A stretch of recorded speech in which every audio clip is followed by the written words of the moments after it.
અરે કાલથી મને વહેલા ઉઠાડજે, મંદિર જવાનું ચાલુ કરવાનું છે. કેમ અચાનક શું થયું તો તમારે મંદિર જવાનું ચાલુ કરવું છે? બસ મેં કીધું મંદિર જવાનું ચાલુ કરું, મનને શાંતિ મળે, દિલને સુકૂન મળે અને આમ પોઝિટિવ ફિલિંગ આવે. ઓહો, તમે તો સુધરી ગયા ને. પણ તમે તો એવું કહેતા હતા ને કે સારા કામ કરીએ તો મંદિર જવાની જરૂર ના પડે, એટલે તમે સારા કામ કરવાના બંધ કરી દીધા. પણ કાલે તો રિયા ભાભી જોડે મંદિર જવાનું જ છે, પણ 9 વાગે તો છે ને પહોંચી જ જવાનું મંદિરે.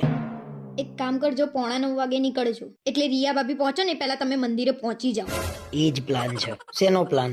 કોઈ પ્લાન નહીં એવો. પરમ દિવસે રિયા ભાભી મંદિરેથી આવતા હતા ને તમે જે ઊભા ઊભા વાતો કરતા હતા ને, હું કપડાં સુકવતા બધું જોઈ રહી હતી. એટલે તું મારા ઉપર શંકા કરું છું? અને તને કેમ નહીં ખબર મંદિરની જ વાત ચાલતી હતી? શંકા એની પર હોય જેની ખાતરી ના હોય, પણ તમારું તો ગેરંટી વાળું કામ છે. અને તમારે મંદિરે જ જવું હોય તો આપણે બંને જોડે જઈશું. અરે મારે જવું જ નહીં ને ભાઈ, હેરાન કરી મૂક્યો છે. હવે તું એકલી જ જજે. એમે તમને એવું હતું કે હું તમને એકલા જવા દઈશ? આમે હું તમારી જોડે જવાની હતી. હવે મંદિર જવાનો તો મેળ નહીં આવો, પણ શાકભાજી લેવા ક્યારે જાય છે ને રિયા ભાભી તપાસ કરવી પડશે.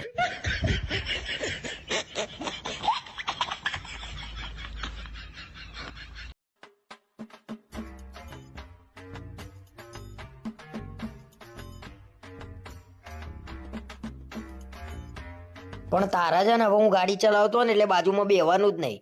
મૂકો ને, તમે વાત ના કરશો, મારે તમારી જોડે કઈ વાત નહીં કરવી. અવાજ પછી ગાડીમાં આવવું હોય ને તો બોલ્યા વગર બે રહેવાનું, તો જ આવવાનું. આ તો બોલવાનું હોય ને તાર બોલશે ને એમને એમ બક કરશે. મને તો તમારું ડ્રાઇવિંગ જ નહીં ગમતું, મને તો તમારી બાજુમાં બેસતાય બીક લાગે છે. પેલા કાકા રહી ગયા, નહીં તો તમે તો ઉડાડી મૂકતા. ઉડી ગયા કાકા? અલ્યા ભાઈ હું દરરોજ ગાડી ચલાવું છું, શું મને નહીં દેખાતું હોય? કાકાનું મૂકો ને, આગળ ખાડો હતો તો મેં કીધું, નહીતર ખાડામાં ઉતરી જતા. સાચી વાત છે હો. બાકી હું એકલો હોત ને આજે તો ખાડામાં જ પડત. અલ્યા ભાઈ આંધળો નહીં હું, મને દેખાય છે. આંખે પાટા બાંધીને નહીં ચલાવતો. તો હું એ જ કહું છું, આંખે પાટા બાંધો છો? શું આંખે પાટા બાંધો છો? એક મિનિટ બંધ નહીં રહેતી. પેલો થાંભલો જોજો, પેલી રિક્ષા જોજો, પેલી ગાડી જોજો. અલ્યા તારો બાપો આંધળો છે? બસ વધારે પડતું ના બોલશો. શું વધારે પડતું ના બોલશો? અને બાકી રહી જતું હોય ને, ગાડી ધીમે ચલાવો ને, ગાડી ધીમે ચલાવો ને.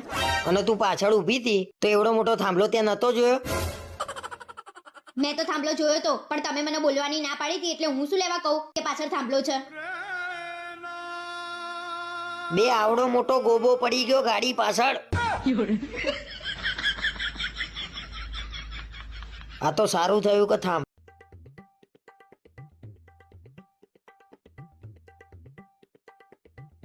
શું દાંત કાઢો છો?